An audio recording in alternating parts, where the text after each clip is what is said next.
Hoy tengo el gusto de saludar a Carlos Alberto Patiño. Él es profesor e investigador del IEPRI y del Instituto de Estudios Urbanos y bueno, también es un experto en los temas de la geopolítica contemporánea. Profesor, es un gusto saludarlo. Y gracias, Mariana, muy amable. En marzo del año pasado, Rusia desplegó 100.000 soldados a la frontera con Ucrania y también a la península de Crimea. Y hay que recordar que en 2014 tropas rusas ingresaron a Crimea y así Rusia logró anexarse esta península. Es decir, que las tensiones entre ambos países vienen de tiempo atrás. En noviembre del año pasado comenzamos a ver nuevamente estas imágenes de tropas rusas en la frontera con Ucrania haciendo maniobras militares. Y nos encontramos también con el apoyo manifiesto de la OTAN a Ucrania y el llamado a Rusia a hacer un desescalamiento, llamado al que se unieron los Estados Unidos y la Unión Europea. En días pasados se comenzó a dar una retirada de tropas rusas, pero la tensión sigue allí. E incluso Estados Unidos y otros países han pedido a sus ciudadanos que abandonen Ucrania. Usted señalaba recientemente en un artículo de análisis para UN Periódico que el conflicto sobre y por Ucrania entre Rusia y la Organización del Tratado del Atlántico Norte, que involucra directamente a los Estados Unidos y a la Unión Europea, es un conflicto con diferentes aspectos paralelos que lo convierten en una disputa estratégica de alcance internacional con implicaciones relevantes. Y es que en efecto tenemos a varios actores, a Estados Unidos, a la Unión Europea, a China, a Alemania, a Rusia, a Ucrania e incluso a América Latina. Lo que hay de fondo y lo que está detrás también de esta crisis es el deseo de Ucrania de ingresar a la OTAN y la preocupación de Rusia de ir perdiendo zona de influencia. Quiero iniciar este encuentro IEPRI con una pregunta acerca de la política de reimperialización que usted también señala en este artículo. ¿Hay una política de reimperialización que puede ir unida a este discurso que hay de que Rusia recupere su antigua gloria? A ver, hay una situación que es muy compleja, digamos, en política internacional frente a lo que tiene que ver con la actual Federación Rusa. Y es que la actual Federación Rusa es la heredera de lo que había sido la Unión Soviética. La Unión Soviética se había comportado como un imperio revolucionario entre 1917 y 1991, pero a su vez la Unión Soviética fue heredera, y sobre todo en política exterior, de la política exterior zarista. Es decir, recogía lo que había sido el imperio y en esa medida, de alguna manera, la Unión Soviética, lejos de haber dado independencia a territorios que podían comportarse como naciones independientes o naciones diferentes a la rusa, lo que hizo fue mantener dentro del ámbito del poder de Rusia a esas naciones como un ámbito de expansión de lo ruso. En esa perspectiva, hay que entender que cuando se produce la implosión soviética, también trae una consecuencia geopolítica absolutamente muy importante, que es la independencia de muchas de esas naciones que eran naciones no rusas, de territorios no rusos, y además muchos de los cuales habían sido estados independientes, monarquías independientes, ducados independientes, y con una gran pluralidad no solo étnica y lingüística, sino también incluso religiosa. Y en ese contexto, pues aparecía una diversidad que parecía perdida, una diversidad que a finales de la década de 1980 muchos suponían que ya no existía, y que obviamente cuando llegamos al mundo de 1992 era una diversidad realmente muy amplia y muy fuerte. En ese contexto sucedieron además dos fenómenos muy importantes. La Rusia post-soviética, la Federación Rusa, fue asumida por gran parte del ámbito internacional como un Estado-nación más dentro del contexto internacional, y esto es muy importante porque había perdido una especie de aura de potencia internacional de primer orden, había perdido una especie de aura de imperio internacional, pero a su vez sucede el otro fenómeno que a Rusia le incomodaba, y es que esos estados que se habían recién independizado habían adquirido también el mismo estatus de estados-nación reconocidos internacionalmente. Pasaron a ser miembros de Naciones Unidas, pasaron a ser miembros de las Cortes Internacionales y pasaron a tener un reconocimiento internacional de sus organismos diplomáticos, de sus fronteras, de sus territorios e incluso de sus fuerzas armadas, y en este contexto pues hubo una modificación sustancial del mundo que se conocía hasta 1980. Estados Unidos y la OTAN han presentado u ofrecido a Rusia acuerdos de desarme, y lo que se ha exigido es una desescalada, un desescalamiento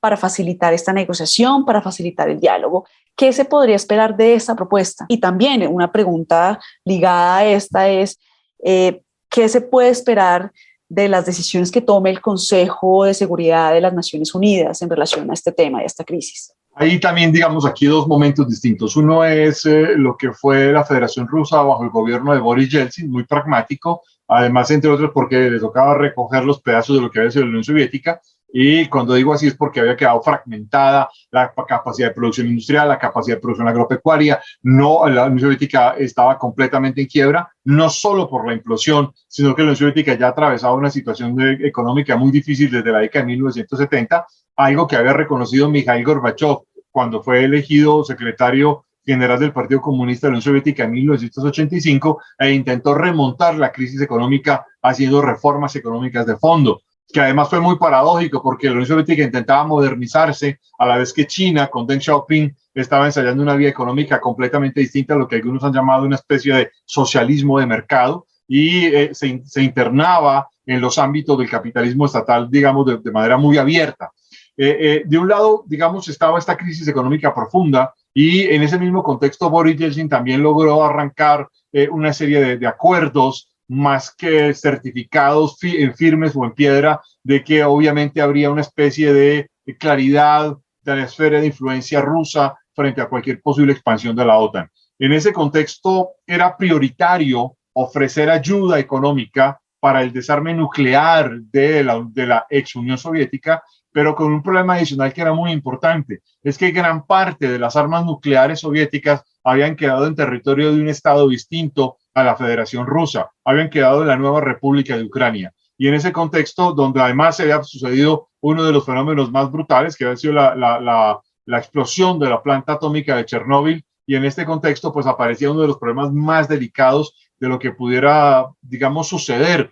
cómo generar un desarme nuclear, cómo generar un desarme nuclear además que fuera seguro, que evitara radiación, pero que además el hecho de que ese desarme nuclear no implicara que armas nucleares cayeran en grupos, en manos de grupos terroristas o en manos de grupos armados ilegales o en manos de grupos armados que atentaran contra el orden internacional tal y como se conocía en ese momento. Y eso implicó el desembolso de una gran cantidad de millones de dólares para lograr esa transformación. Sin embargo,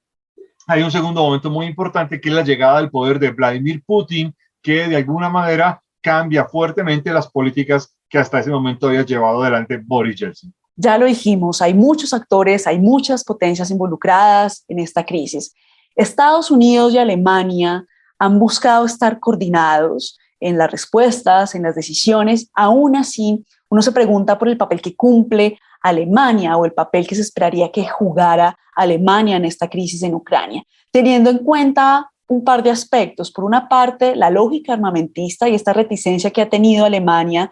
de enviar armamento a Ucrania y también teniendo en cuenta el tema de los combustibles fósiles. Alemania tiene una situación muy complicada. Alemania depende del gas y del petróleo que le vendan los rusos. Alemania depende del gas para no morirse de frío en invierno. Alemania depende del petróleo para movilizar su economía. Porque aquí hay que ser absolutamente claros, y es que a pesar de toda la crisis que haya el petróleo sigue siendo la fuente básica de la energía en la que se mueve el mundo. No hay todavía un modelo de transición energética en ninguna parte, a pesar del avance, por ejemplo, en la movilidad eléctrica, y eso le trae una encrucijada a Alemania muy compleja. Una encrucijada, además, que hay que decirlo, en la posguerra fría, Alemania se ha vuelto el poder determinante de este modelo de internacionalismo europeo que es la Unión Europea. Es un poder determinante muy importante, que además se ha negado a convertirse de nuevo en un poder geopolítico pleno con fuerzas militares plenas,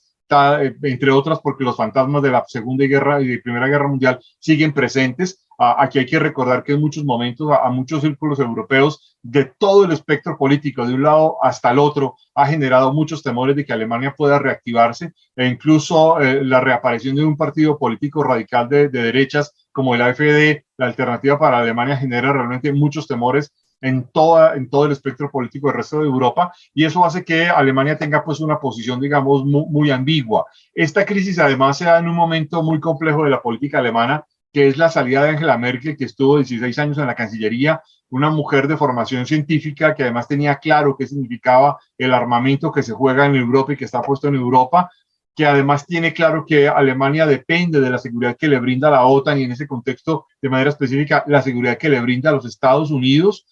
porque aquí hay que recordar que entre Alemania y Rusia hay una desconfianza histórica y profunda, entre otras, además, porque para Rusia,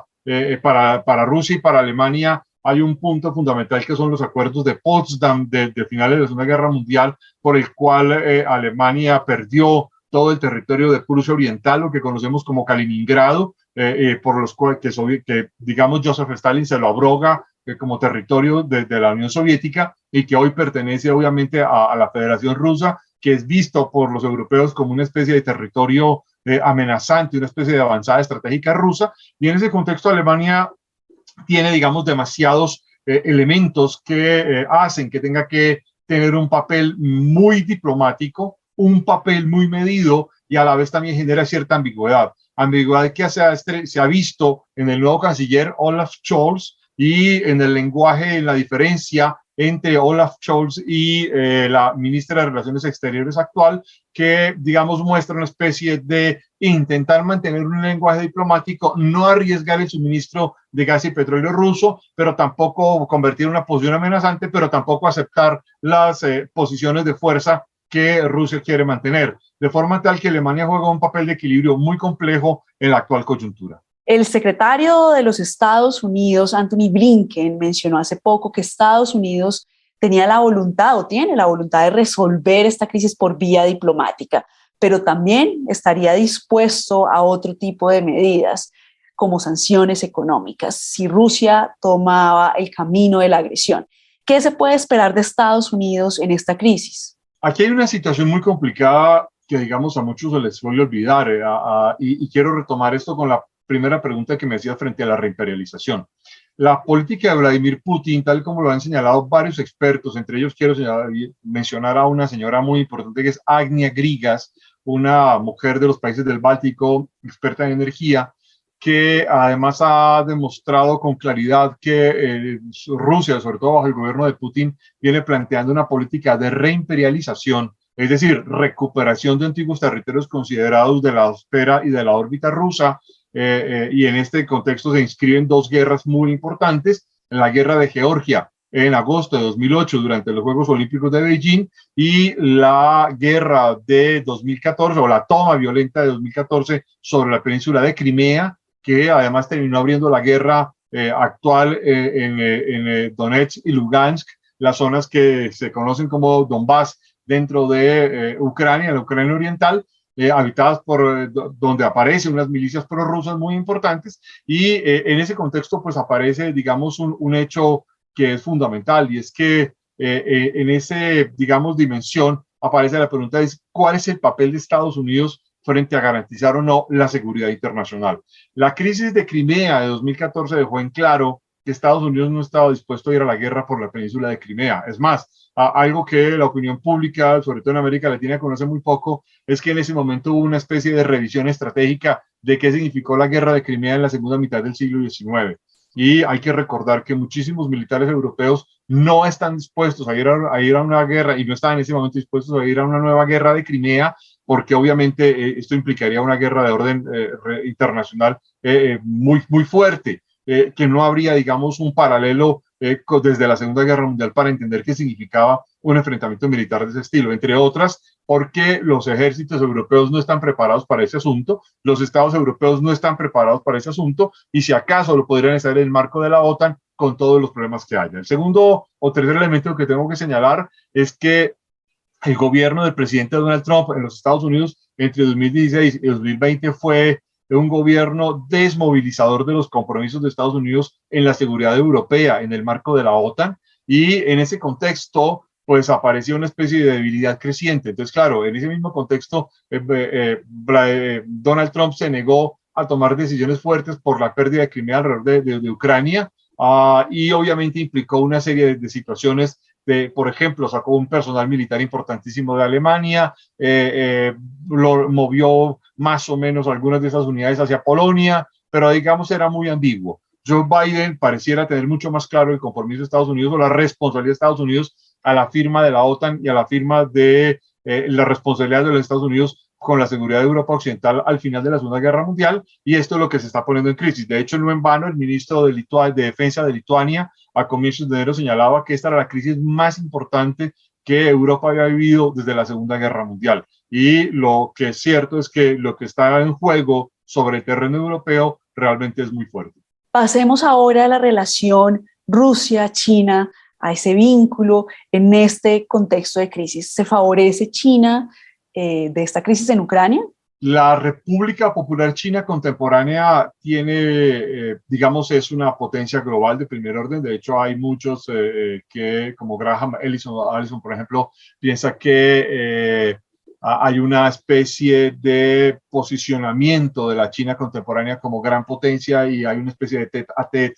entre China y los Estados Unidos. Quizás el mundo real es un poco más complejo que eso, pero la verdad es que China juega un papel determinante. El proyecto que había dejado sobre la mesa desbozado Hu Jintao y que Xi Jinping ha sacado a pleno flote, que es de la nueva ruta de la seda, pues ha convertido a China en un gran jugador geopolítico en esa gran masa amorfa continental que suele llamarse Eurasia. Y en ese contexto, que Rusia reciba el apoyo de China resulta ser determinante. Pero aquí hay una carta, digamos, más o menos velada, que no se acaba en el contexto de Ucrania y en el apoyo diplomático de China a Rusia, y tiene que ver con Taiwán. Es que la capacidad que Rusia tenga para actuar, que ya tuvo en Ucrania, en Georgia, o que tenga para actuar en Ucrania, de alguna manera se convierte en una especie de medida de capacidad para actuar frente a Taiwán, que es el gran objetivo estratégico de la República Popular China desde el final de la Revolución de Mao en 1949, y en ese contexto para China no pueden existir dos repúblicas chinas, solo puede existir la República Popular China. De allí la política de una sola China en esa, digamos, dimensión, y esto implicaría, tal y como se ha planteado en los últimos 2 o 3 años de manera muy reiterada, tanto por la Casa Blanca como por el gobierno francés o las diversas misiones europeas a Taiwán, que han mostrado que hay una amenaza real y evidente sobre Taiwán, y esta amenaza además se ha incrementado, sobre todo en los años 2019, 2020, 2021, por las acciones del gobierno de Beijing sobre lo que se consideraba era una ciudad autónoma, que era la ciudad de Hong Kong, y que tenía garantizado el mantenimiento de unas condiciones constitucionales e institucionales democráticas hasta el año 2050, pero que Beijing ha dado con ello al traste. Quiero que finalicemos este encuentro, Yepri, con la pregunta sobre América Latina y qué repercusiones tendrá la crisis en Ucrania en nuestra región. Y acá quisiera comentar un par de hechos. La visita de Bolsonaro a Putin y las recientes declaraciones de Nicolás Maduro, en donde el mandatario expresa su apoyo a Rusia y en donde también señaló los avances en la cooperación militar entre estos dos países. Por lo menos en las últimas 3 décadas, esa convicción que muchos tenían de que América Latina era el patio trasero de Estados Unidos, hoy en día ya no se puede seguir diciendo eso. En las últimas 3 décadas no se puede decir eso, entre otras, y fundamental porque América Latina no ha sido objeto de la política exterior de los Estados Unidos de manera continuada, pero segundo, porque en América Latina hay una competencia geopolítica muy intensa entre los Estados Unidos, la Federación Rusa, la República Popular China e incluso Turquía o la República Federal de la India. Es decir, América Latina es un escenario muy fuerte de competencia geopolítica, así los latinoamericanos no se den cuenta o así los latinoamericanos no sepan que, digamos, hacen parte de este escenario estratégico. En el 13 de enero de este año, el vicecanciller ruso, de quien se me escapa el nombre en este momento, declaró que si hubiese un conflicto serio en Ucrania, Rusia consideraría enviar tropas a Cuba, Venezuela y Nicaragua. Esto pues independiente de las consideraciones técnicas o económicas que Rusia pueda tener para lograr hacerlo. La sola declaración ya es una declaración de crisis geopolítica muy importante, que culmina, por lo menos hasta ahora en lo que vamos, digamos, de este año y de este contexto geopolítico, con las declaraciones de apoyo irrestricto de la República Bolivariana de Venezuela a Rusia en la guerra en Ucrania o a una confrontación o a la crisis en Ucrania, y que además se enmarcó en la firma de unos acuerdos militares, nuevos despliegues militares, digamos, de Rusia en Venezuela. Esto obviamente lo que hace es incrementar la conflictividad entre Colombia y Venezuela, suponiendo que además pertenecen o han jugado o juegan o compiten en dos ámbitos geopolíticos distintos, con dos proyectos políticos completamente distintos, y obviamente en esa perspectiva aparece un hecho realmente muy importante, y es que Venezuela ha apostado de manera directa y muy abierta. Lo de Bolsonaro sí entra un poco, digamos, en el folclorismo latinoamericano. Creo que el presidente Jair Bolsonaro pareciera ser no muy congruente con sus propias declaraciones, políticas, acciones internacionales, y bueno, parece un poco de folclore en este contexto. Profesor, muchas gracias por presentarnos este análisis tan completo y recibo un saludo.